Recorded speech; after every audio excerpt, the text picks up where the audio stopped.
In this video, we are going to study about the transitional devices.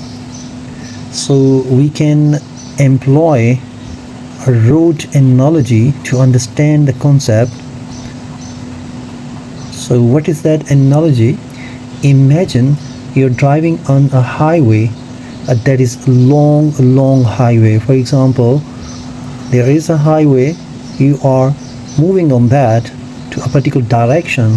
So you are driving on a long highway, you see road signs that tell you when to turn, when to merge, when to slow down or keep going straight. So these signs help you move smoothly and stay on course. In writing, transitional devices are like these road signs. So basically, these are actually the signs on the road that are actually reflecting transitional devices in composition, in speech. They guide readers from one idea or a sentence or a paragraph to the next, creating a smooth logical flow in your writing. Without transitions, writing can feel choppy, means it looks like a road with no signs. It is disconnected. So let's do it together so we can understand the concept. So what are transitional devices? Transitional devices are words or expressions that show the relationship between ideas. They help connect sentences, paragraphs, or parts of a sentence. So they may indicate one thing. What is that? They may indicate that they can perform differently. For example, they can be used for showing some addition, number one. Similarly, they may show contrast, and then cause and effect.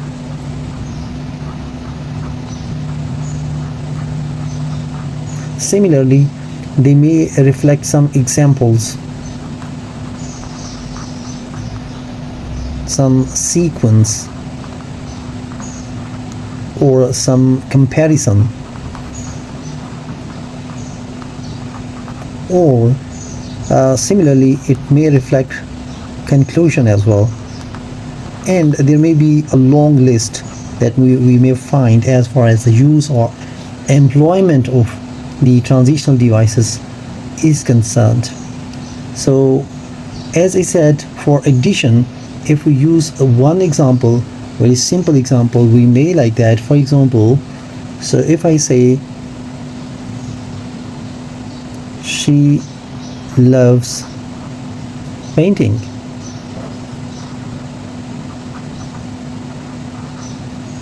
and then in addition,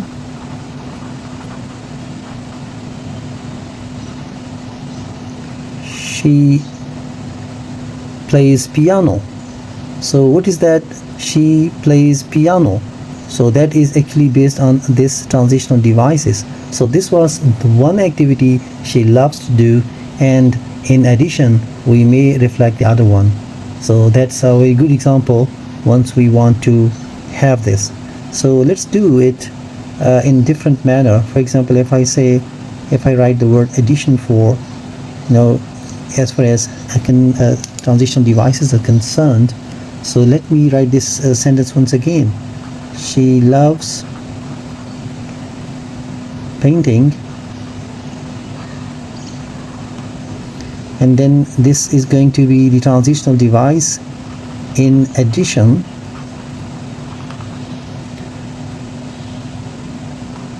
she plays piano. So over here in this sentence, we have got two clauses. She loves painting, this is the first clause, and she plays piano, this is the second clause. Both of them, they are being connected with the help of transitional device in addition. So we may replace this by words also. We may write also over here, and we may replace this particular sentence by moreover, or we may also replace it by another word, that is furthermore.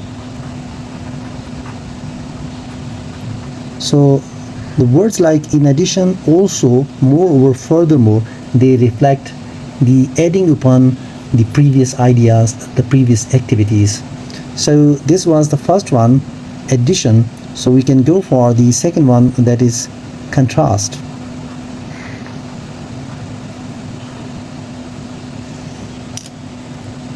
So we know that contrast, or it may also be known as opposition of an idea. Why we use it contrasting? Because it is actually the direct opposite of something that has happened. So we may say that contrast or opposition, these transitional devices, they are used to show difference or conflict. There should be some difference, there should be some conflict. So we have to use some examples. So let's put the example over here. So he studied hard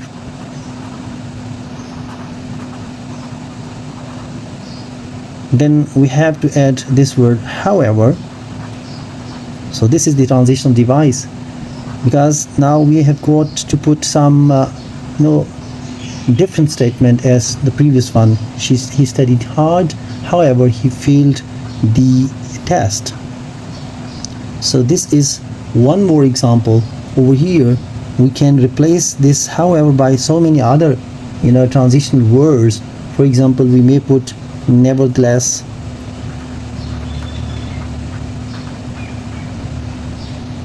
still, or some words like although, but we have to rearrange our sentence in that case. Or we may be using however that we have used, and we may also use on the other hand. So these examples, or similarly we may find more. What does they do? They are actually used for showing some opposition to the idea that has been discussed earlier. He studied hard means this was the positive idea, but we may find that however, or nevertheless, still, however, on the other hand, something like he failed the test.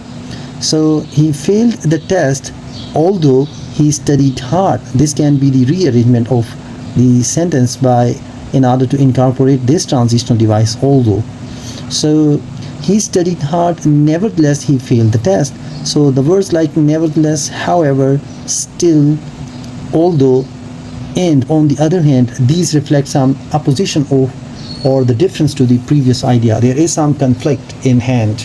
So hope you understand this one as well. Now let's move on to the next one. That is the third one. What is that? That is actually cause and effect.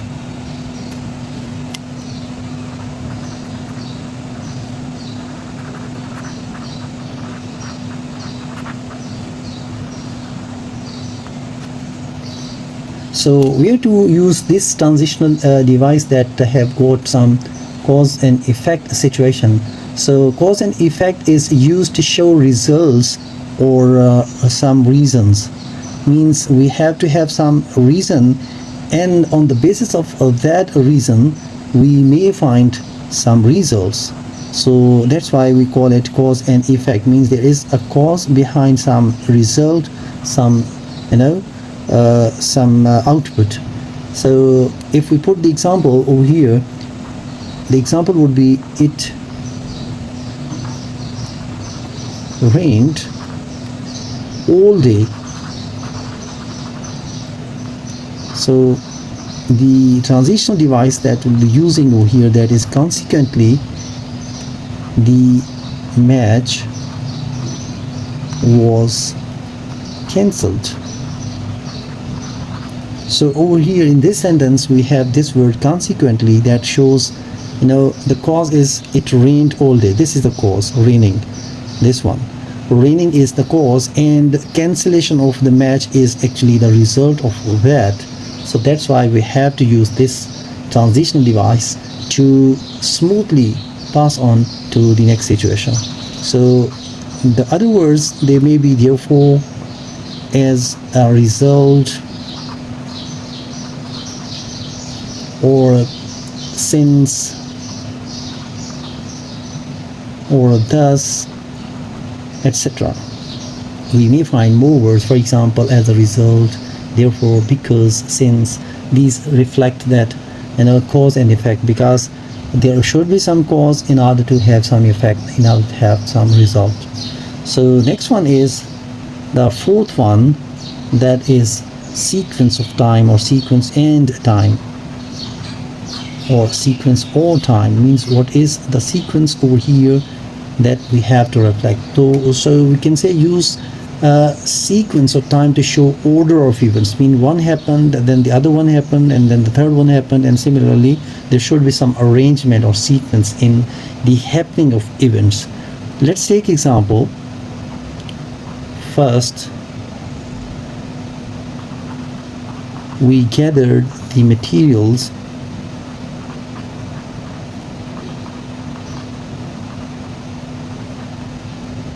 then we began the experiment.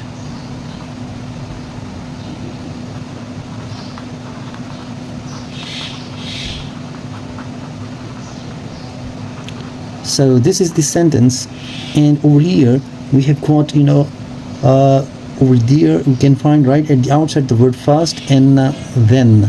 These two are actually reflecting the timeline or the sequence of happening of it. We gather the materials, this is the first part, and then we began the experiment. So first shows that this happened first. We gathered the material, gathering of materials, that happens first, and afterwards we began the experiment. So we can't say that first we began the experiment and then we gathered the material. That will reflect something different. So the words like first and then, they reflect what? They reflect sequence, and they are transitional devices. So the other words for these will be next, and finally, or after that, something like that, after that. And then we may have another one, meanwhile, etc. So hope you understand this one as well. Now we may go for one more, that is the fifth one, that reflects conclusion. So what does this do? It is used to close or summarize ideas. So if we want to close something or to summarize something, closure is involved, or some summary is to be given. So this is what conclusion, sort of transitional words they are used. So we have one example. To sum up, practice and effort lead to success. So this is the sentence over here. In this one we may find that quite easily, to sum up. This shows some conclusion. So in other words, we may find that the words like in conclusion by itself, in conclusion, or the words like finally, or the words like overall, or in summary. So this sort of words or phrases, they may also be used to conclude something, or to close something, or to summarize something. Now moving on to the next one, that is the last one that we missed. What was that? That was example or practice, or emphasis is to be given. So we may call it example, or it may also be named emphasis. So this one is used to highlight or give examples. So basically highlighting is the main concept behind this. Highlight. So whenever we want to emphasize something, we may use this highlighting of that particular concept. So let's take examples. Many sports are popular, and to show that popularity we have to use the transitional device. What is that? For example,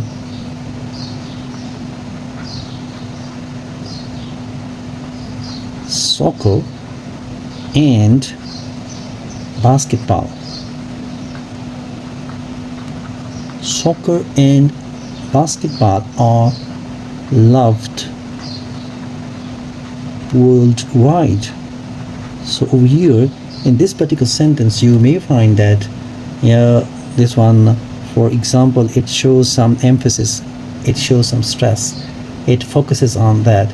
So we may find other words like particularly, or there may be for instance,